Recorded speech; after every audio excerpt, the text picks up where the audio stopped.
से किस तरह से किस तरह से मानवीय जीवन वो होता है और उस मानवीय जीवन में किस तरह से वह अभ्यास करता है। तो ये हम सब जो कुछ भी महत्वपूर्ण जो पहचान है व्यक्ति की उस धर्म के आधार पर व्यवहार करने की, वो सब हम देख रहे थे। तो इसमें फिर आगे चलकर और भी उपमा दी गई कि वह व्यक्ति उस चूहे के समान है जो न बिल को खोदता है न उसमें रहता है। यानी ऐसे भी हम लोग व्यक्ति को देख सकते हैं। जिस तरह से जो चूहा था, वह चूहा ना अपना स्वयं का बिल बनाया न उसमें रहा। तो कई व्यक्तियों के बारे में भी ऐसा ही कहा गया कि वह न सुत्ता न गाथा न आदि उपदेशों को जानता है और न ही चार आर्य सत्यों का साक्षात्कार भी नहीं करता। यानी वो जानता तो है ही नहीं, लेकिन चार आर्य सत्यों का वह साक्षात करने की भी कोशिश नहीं करता। और जब नहीं करता तो हम जानते हैं कि मनुष्य जो है वह इन चीजों के बारे में कैसे हम लोग उसे कहे। तो आपने देखा कि संसार भर में जो लोग हैं वो अलग अलग तरह से अपने उस व्यवहार को करने की कोशिश करते हैं और उस व्यवहार के आधार पे वो मनुष्य जो है जाना जाता है और जानकर जो है उसकी पहचान होती है। और इसलिए संसार भर में जो लोग हैं वो अलग अलग अपने व्यवहार के कारण, अपने गुणों के कारण, अपने आचरण के कारण और अपने स्वभाव के कारण वहाँ जाने जाते हैं। संसार भर में कई ऐसे लोगों को अपने जीवन काल में देखा होगा और देखते हुए उसे जानने और समझने की कोशिश भी की महत्वपूर्ण है। और इसलिए इस बातों पे हमें विशेष ध्यान देते हुए कि कई ऐसे लोग हैं वह चूहे के समान जो न अपना स्वयं का बिल बनाते हैं न स्वयं वह उसमें रहते हैं, न बनाएंगे न रहेंगे। तो ऐसे कई लोग होते हैं। लेकिन फिर भी हमने देखा है कि संसार भर में जो लोग हैं वो अरहत है, बुद्ध है और सम्यक संबुद्ध है, जिसको हम उद्गल कहा जाता है। इन्हें उत्कृष्ट जीवन जिसे कहते हैं, जो अपने उन सभी धर्मों को जानते हैं और अपने जीवन काल में स्वयं भी उसका अभ्यास करने की कोशिश करते हैं और कोशिश करके उस सभी चीजों पर अपना वह आचरण पर विशेष जोर देने की कोशिश करते हैं, जो कि बहुत ही महत्वपूर्ण एक सिद्धांत है। और इस सिद्धांतों को हमें समझने की कोशिश करना। तो कभी कभी आपने ये महसूस किया होगा कि हम लोग उम्मीद करते हैं बहुत बार कि ये ऐसा हो वैसा हो, लेकिन जब तक वह स्वयं में उस चीजों को करना नहीं चाहेगा तब तक जो है वह नहीं कर सकता। इसलिए हमारे अपने खुद की इच्छा शक्ति होनी चाहिए उस काम को करने के लिए, और तब जाकर वह कई करने की संभावना पाई जाएगी। और इसलिए कई ऐसे जो बुद्ध होकर गए जिनके बारे में पहले से चलते आ रही है, और इसलिए पाली में जो कुछ भी गाथा के रूप में जो दिया गया है, एच बुद्धा अतीता च एज बुद्धा अनागता पचुपन्ना च ये बुद्धा अहंग वंदामी सबदा। कि प्राचीन काल के जो कुछ भी बुद्ध थे और वर्तमान में और जो भविष्य में होंगे, तो वह उनका स्वभाव किस तरह से है। तो आपने देखा कि कई प्रचार करते थे, कुछ प्रचार नहीं भी करते थे, कुछ मानव कल्याण का कार्य करते थे, कुछ नहीं भी करते थे। और जो सम्यक संबुद्ध होकर गए तो उन्होंने जो अपना खोजा हुआ ज्ञान है वो दो लोगों के सामने उन्होंने बताया और बता करके उन्हें समझाने की कोशिश की और लोगों को उन्होंने जगाया कि ये ज्ञान जो है मैं आप लोगों को बता रहा हूँ, आप इस पर चलने की कोशिश कीजिए। तो चलने के बाद में मैंने जिस आचरणों का पालन किया है तो वो आचरणों का पालन आप स्वयं भी करेंगे तो उस तरह से आपके जीवन में भी उसी तरह का सुख प्राप्त होगा जिस तरह से मुझे इस सुख की प्राप्ति हुई है। और उस पे मुझे आचरण पर जोर देने की कोशिश करते रहना। एक प्रकार का प्रयोग जो है उन्होंने लोगों के सामने और एक प्रकार का आदर्श लोगों के सामने उन्होंने रखा, और रखने के बाद में हम देखते ही है कि उनके इस आचरण पद्धति से जैसे जैसे लोगों ने जाना समझा और वैसा उन्होंने करने की कोशिश की, तो करने के बाद हम जानते हैं कि वो भी सुखपूर्वक और अच्छी तरह से उन्होंने अपने जीवन को जिया था और जीकर श्रेष्ठ अवस्था भी प्राप्त की थी। क्योंकि हम सब मनुष्य है तो मनुष्य होने के नाते ये सब चीजों की संभावना पाई जा सकती है, और इसलिए उन्होंने कभी भी किसी भी पक्षियों को या जानवरों को उन्होंने देशना नहीं की। यानी उन्होंने अपने देशना के माध्यम से जिनको समझाने की कोशिश की वे थे मनुष्य,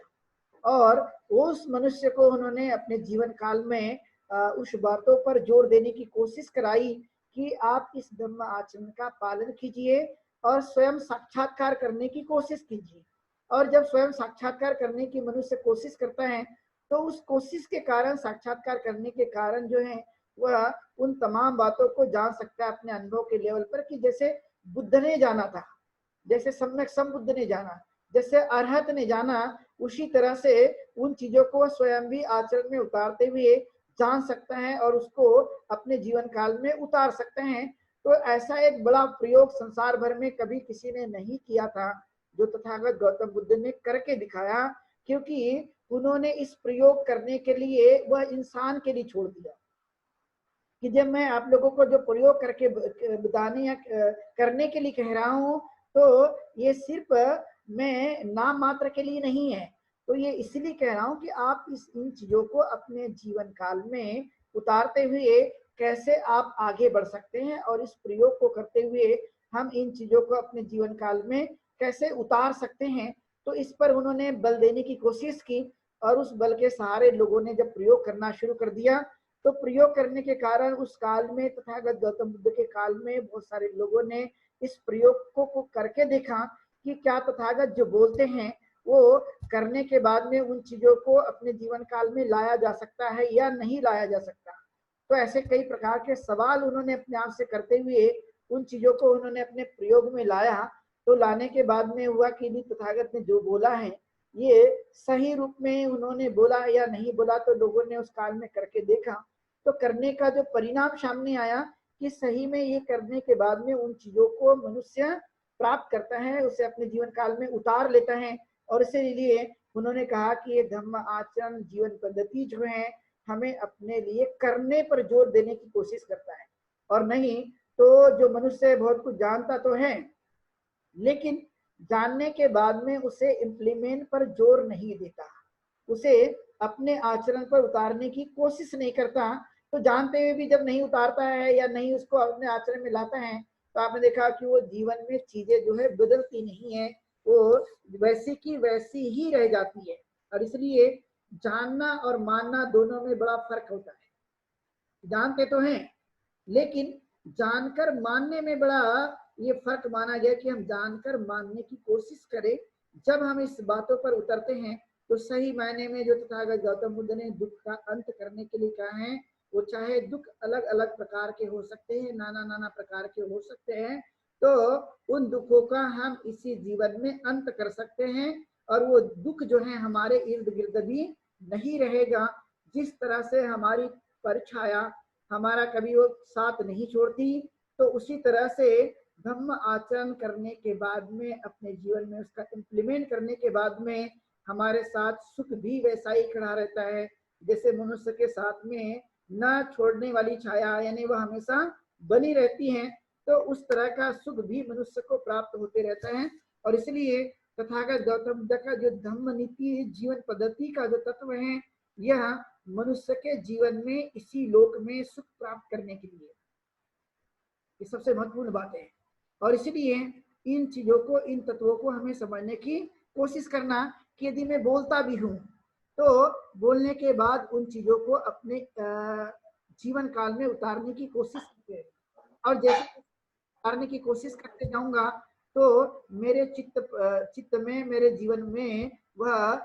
परिवर्तन आएगा। और इसलिए संसार भर में कहा गया कि कुतुबजन जो होते हैं,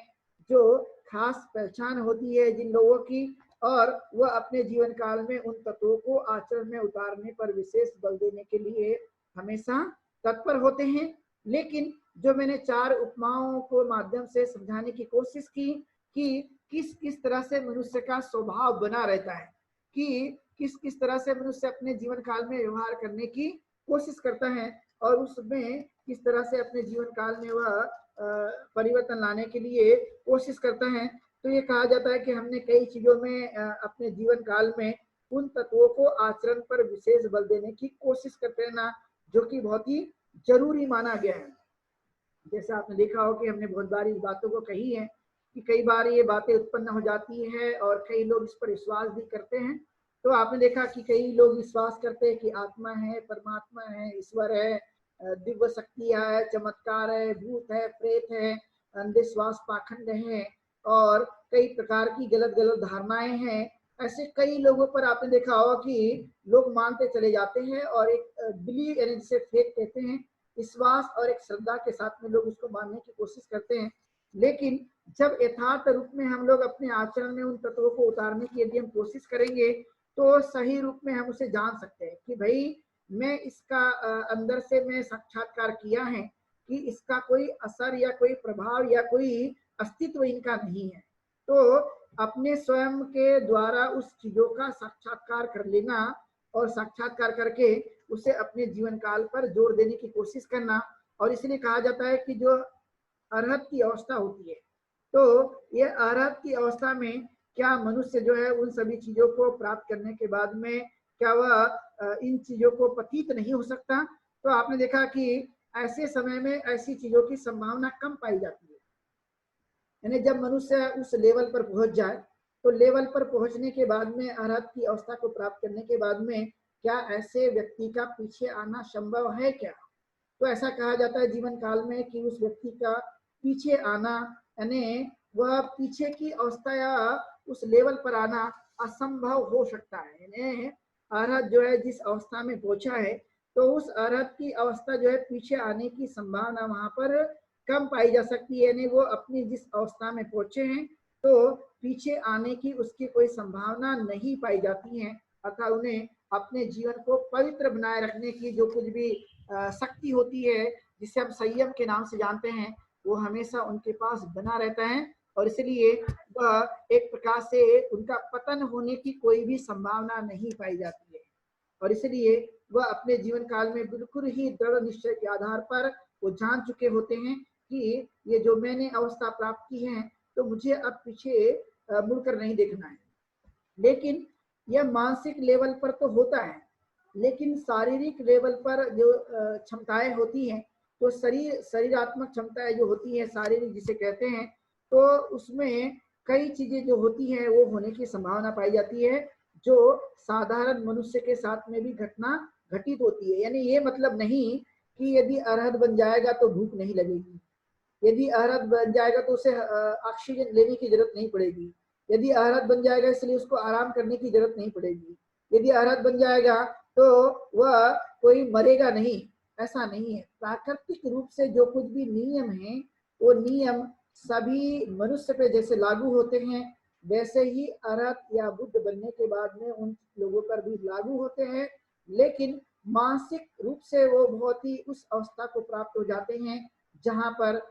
यानी विचलित होने की किसी भी प्रकार की संभावनाएं नहीं पाई जाती और इसलिए उन इस अवस्था को हम कुतुब जन अवस्था के नाम से जानते हैं कि ये श्रेष्ठ लोग हैं और इस श्रेष्ठ की खास उनकी पहचान है। लेकिन जैसे आपने देखा कि कई बार साधारण मनुष्य को ड्रीम आता है, सपना आता है और सपने में भी नाना प्रकार के कृत्य को मनुष्य करते रहता है और उस कृत्य के कारण में कई प्रकार की चीजें मनुष्य कर लेता है जो हमने कभी विचार भी नहीं किया होगा। तो अरहत के बारे में भी इस तरह से कहा गया कि ऐसे जो लोग होते हैं ये श्रेष्ठ लोग होते हैं, तो क्या कभी कभी इनके साथ भी ऐसी घटना होने की संभावना पाई जा सकती है क्या? लेकिन चूंकि ये मानसिक लेवल पर तो बड़े ऊंचे स्तर में पहुंच जाते हैं, लेकिन ऐसे होने की संभावना कम पाई जाती है। इनके साथ में ऐसी संभावनाएं घटित होने की संभावना नहीं पाई जाएगी, लेकिन सर्वसाधारण जो लोग हैं उनके साथ में इस तरह की घटनाएं पाई जाने की संभावना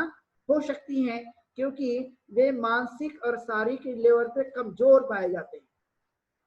यानी मन से भी कमजोर होते हैं और शरीर से भी, क्योंकि शरीर तो एक महाभूत का बना होता है, तो शरीर महाभूत होने के कारण जो है वो सब पर वैसा ही प्रभाव डालता है और इसलिए इन चीजों की संभावना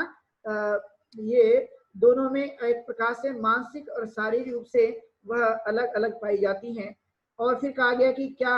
अरहत है, बुद्ध है या सम्यक संबुद्ध बनने के बाद में ये क्या राग द्वेष और मुक्त यानी राग द्वेष और मोह जो है क्या फिर से इसमें निर्माण होने की संभावना पाई जा सकती है क्या?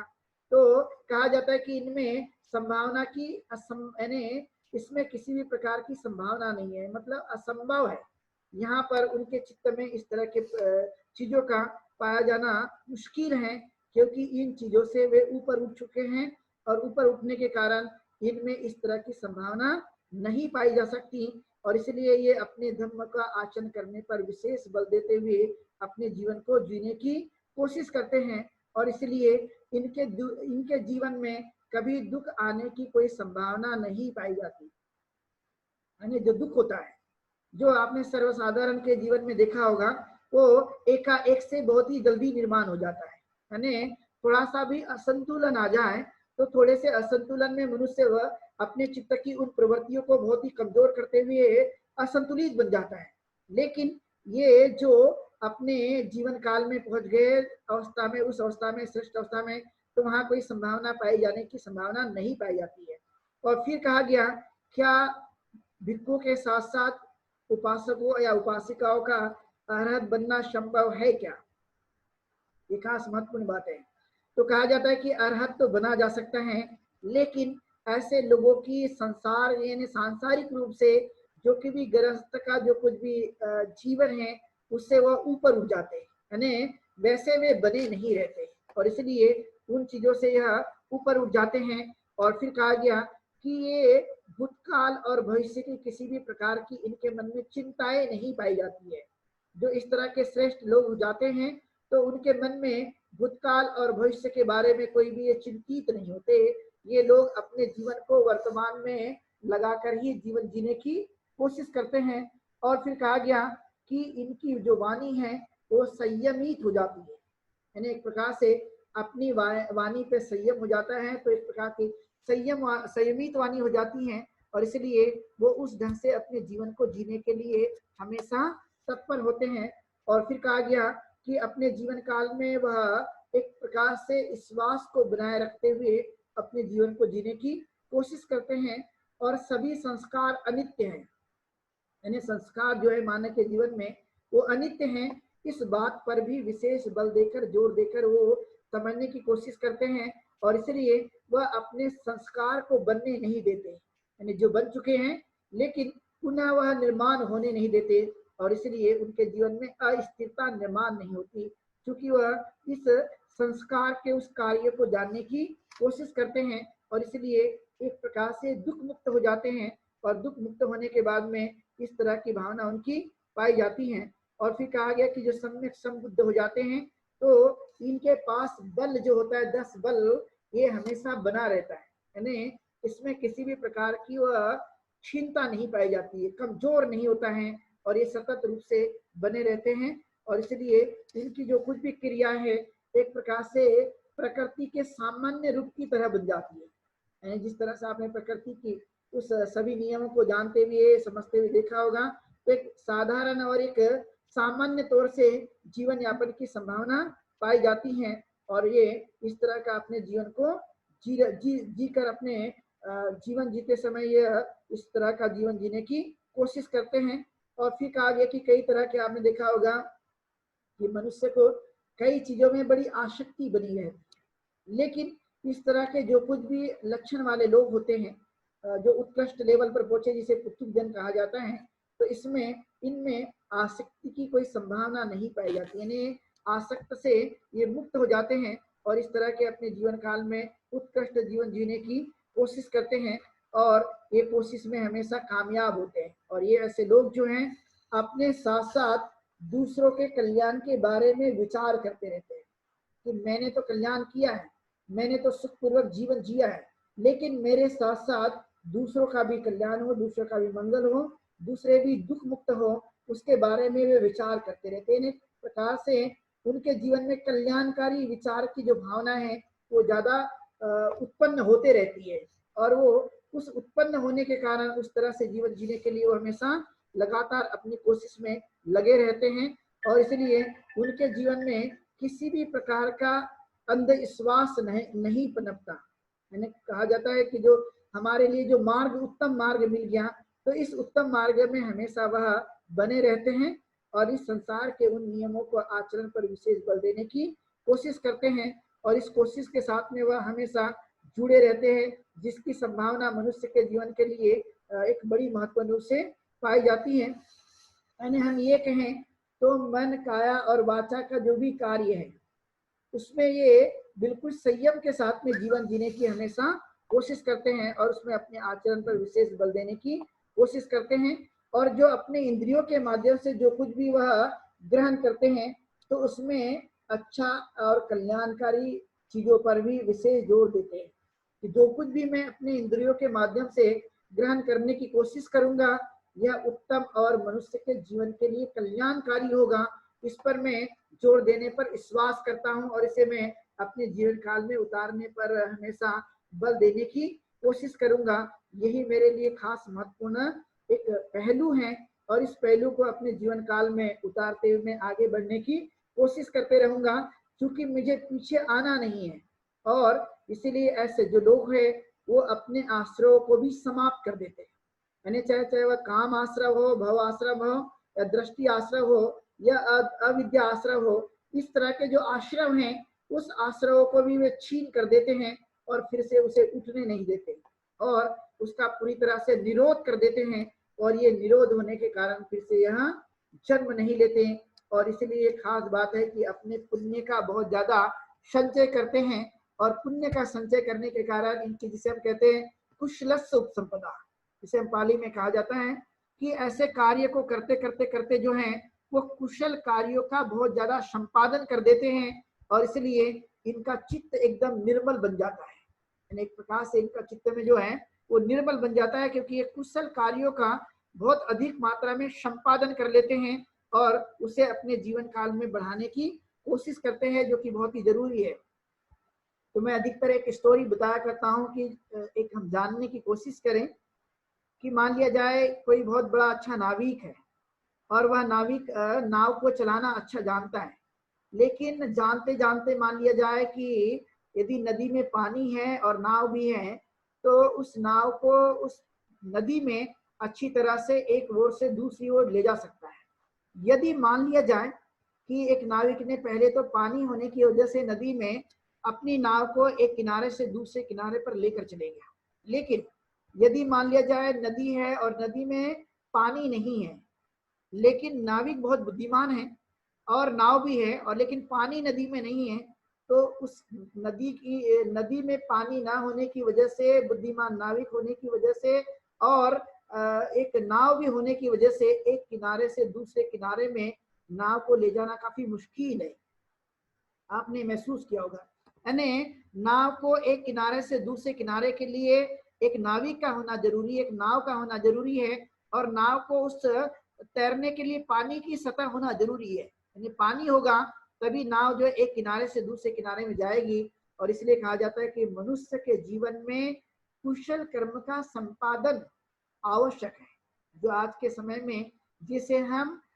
पुण्य और पाप के रूप में हम जानते हैं। कई संसार भर में लोगों को ऐसी मान्यता है, धारणा है कि कोई पुण्य और पाप नहीं, लेकिन इस पाली की गाथा से हम समझ सकते हैं कि सब पापस अकर्णं कुशलस्य उपसंपदा सचित्त परियोदपनं एतं बुद्धान शासन, कि सब पापस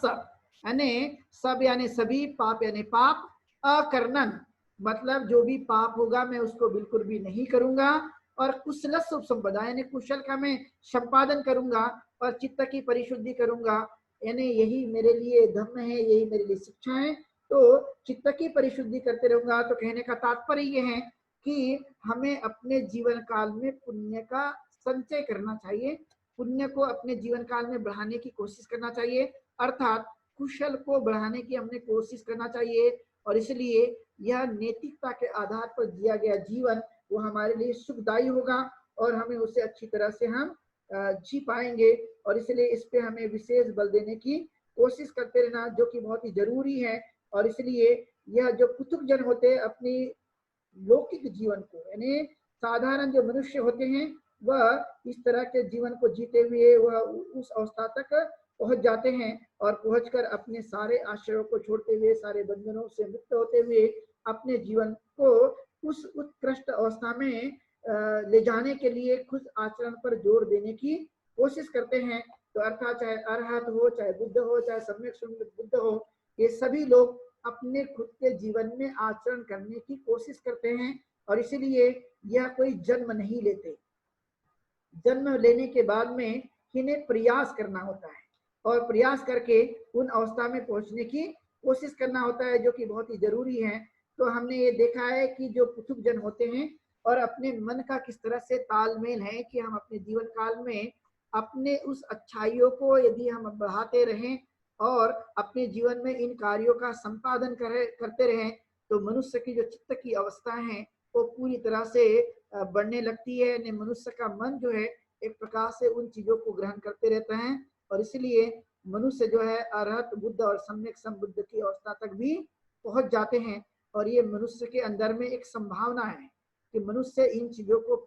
करते हुए यहाँ पहुंच सकता है। और ये सबसे पहले ये बात कही तथागत ने कि ऐसा संभव है, ऐसा बना जा सकता है, क्योंकि यही उनके विशेष गुण हैं। और इसलिए हम सब लोग तथागत गौतम बुद्ध को एक मार्गदर्शक के रूप में जानते हैं, न कि एक मोक्षकर्ता के रूप में। और इसलिए यह शिक्षा हमारे लिए बहुत ही महत्वपूर्ण है। तो आज हमने जाना कि जो श्रेष्ठ व्यक्ति है, पुथुक जन जिसे कहते हैं, और किस तरह से मनुष्य का स्वभाव गुण है, और श्रोतागामी, शब्दागामी, अनागामी और अरहत, ये किस तरह से मनुष्य का एक अस्तित्व होता है वह, और उनकी क्या पहचान होती है, उन सब पहचान को आज हम लोगों ने आज देशना के माध्यम से जानने और समझने की कोशिश की है। तो यह एक महत्वपूर्ण विषय है जिस पर हमने आज देशना दी। आप सब लोगों ने आज की देशना को बड़ी शांति के साथ सुना है। तो सब लोगों के प्रति मंगल कामनाएं। आप जीवन में सुखी बने, दीर्घायु हो। और धर्म पालन गाथा से आज की देशना को हम यहीं पर विराम देंगे। सब पाप सकरणं कुशलास उपसंपदा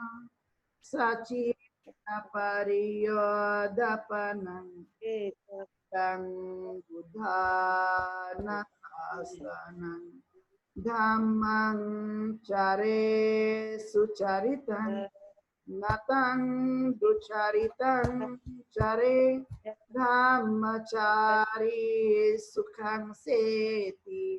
असमे लोके परमे च नतावता धम्मधरो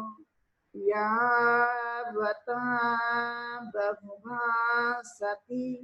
यो च पम्पे सुत्वानं धम्मं कायेन पश्यति सबे धम्मधरो होति यो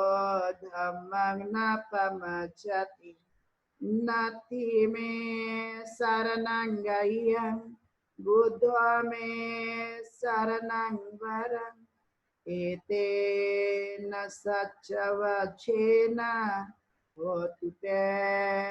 जयमङ्गलम् नति मे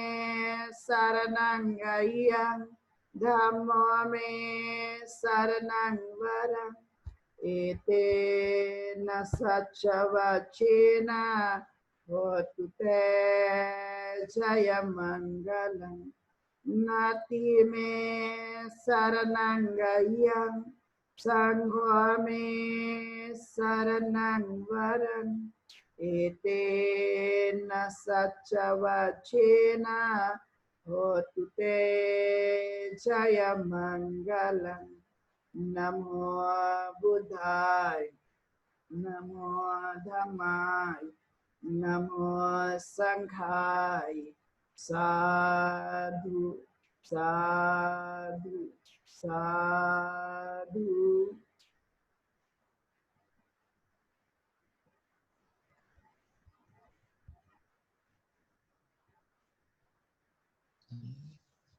वंदनामि बन्ते वंदनामि बन्ते जी।